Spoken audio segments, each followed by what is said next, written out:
कल एक video viral हुआ है जिसमें किसी शख्स ने बाड़ी के विधायक भाई गिरिराज सिंह मलेंगा जी और कुछ सामाजिक सम्मानी लोगों के परिवार के प्रति बड़े ही अशोभनीय, निंदनीय और गलत भाषा का दुरुपयोग किया।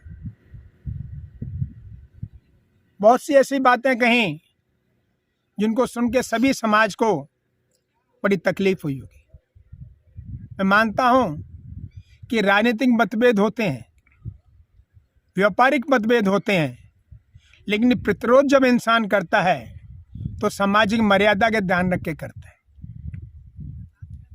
पुलिस प्रशासन ने मलेंगा जी से कहा है, जैसा मैंने सुना है, पढ़ा है, कि वो सुरक्षा ले लें और उन्होंने मना कर दिया कि मुझे सुरक्षा नहीं चाहिए। एसपी साहब और राजस्थान की सरकार का मैं ध्यान दिलाना चाहता हूं कि मैं व्यक्तिगत रूप से भाई गिरिराज सिंह मलेंगा जी को जानता हूं। मेरे उनके पारिवारिक, सामाजिक और राजनीतिक रिश्ते बहुत आत्मीयता से हैं। वो निडर इंसान है, वो अपने को कभी भी असुरक्षित महसूस नहीं करता। लेकिन क्या ये खाना पूर्ति नहीं कर रही पुलिस? बात सुरक्षा मलेंगा जी की या किसी और की नहीं है, ये मुद्दा सामाजिक है। किसी की बहन बेटी को, माँ को, परिवार को गाली देना और इस तरह की अशोभनीय भाषा का उपयोग करना समाज को असुरक्षित महसूस करता है। एसपी साहब, राजस्थान सरकार जो कांग्रेस की है और जिसके गृह मंत्री सम्मानीय अशोक गहलोत जी हैं, मैं आपका ध्यान दिलाना चाहता हूँ कि जब समाज में लोगों को किसी भी परिवार के प्रति इस तरह भाषा का उपयोग करते हुए, भय दिखाते हुए, खौफ दिखाते हुए किसी प्रकार का डर नहीं है, तो सारा समाज असुरक्षित है। बात गोली मारने की नहीं है कि चार बंदूक वाले साथ चले। वो आम आदमी जो दूर दराज, सामाजिक, आर्थिक रूप से कमजोर है, वो भयमुक्त होना चाहिए।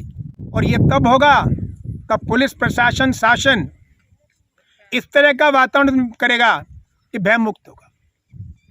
कोई आदमी किसी शादी में गया, माहौल के हिसाब से उसने अगर कोई रिवॉल्वर हाथ में ले ली, बंदूक में हाथ में ले ली और साल, 2 साल, 5 साल बाद थानेदार उस पिक्चर का फायदा उठा के राजनीतिक दबाव में दुरुपयोग करता है, उसको आर्म्स एक्ट के अंदर बंद कर देता है, वो तो दुरुपयोग है। कभी ये नहीं तय किया जाता कि ये पिक्चर कितनी पुरानी है। वहाँ तो भय करना चाह रहे हैं। पुलिस किस में भय करना चाह रही है? आम आदमी में, जो समाज को सुरक्षित नहीं कर रहा है, वो अपनी भावना में बह के कर रहा है।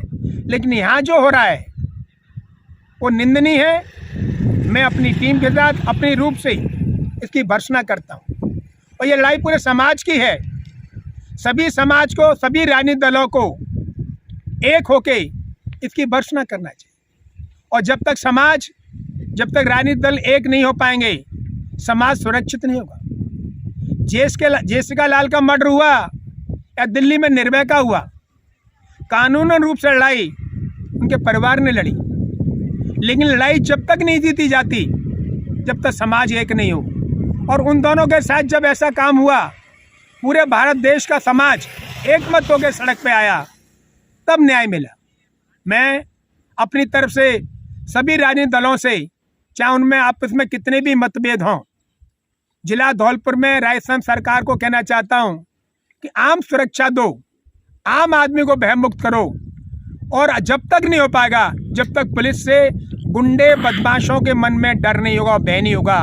और अगर इसी तरह का रहा तो मैं बड़ी ही कठोर शब्दों में ये कह सकता हूं कि आतंक का, अन्याय का और गलत चीज़ की इससे बड़ी इंतहा नहीं हो सकती कि समाज में प्रतिष्ठित लोगों के परिवारों को कुछ लोग इस तरह का वातावरण कर रहे हैं, भय करा रहे हैं और डर दिखा रहे हैं। मैं सभी समाज के लोगों से पुनः अपील करता हूं कि इस तरह के वातावरण को दूर करने के लिए सभी समाज को एक होना चाहिए। पुलिस प्रशासन से भी कहना चाहता हूं कि आप अपनी सोच को बदलो। सिर्फ नेताओं को, राजनेताओं को खुशी करने की बलावा जहाँ जुए हो रहे हैं, गंदे काम हो रहे हैं, इस तरह का वातावरण, उनमें भय करो, तब सही मायने में अच्छा प्रशासन होगा और अच्छा शासन होगा। वरना इस तरह के माहौल से मुझे बड़े ही निंदनीय शब्दों में कहना चाहता हूँ, इससे घोर अपराध समाज में नहीं हो सकता। हमसे हमेशा जुड़े रहने के लिए हमें सब्सक्राइब करें और बेल आइकन दबाएं।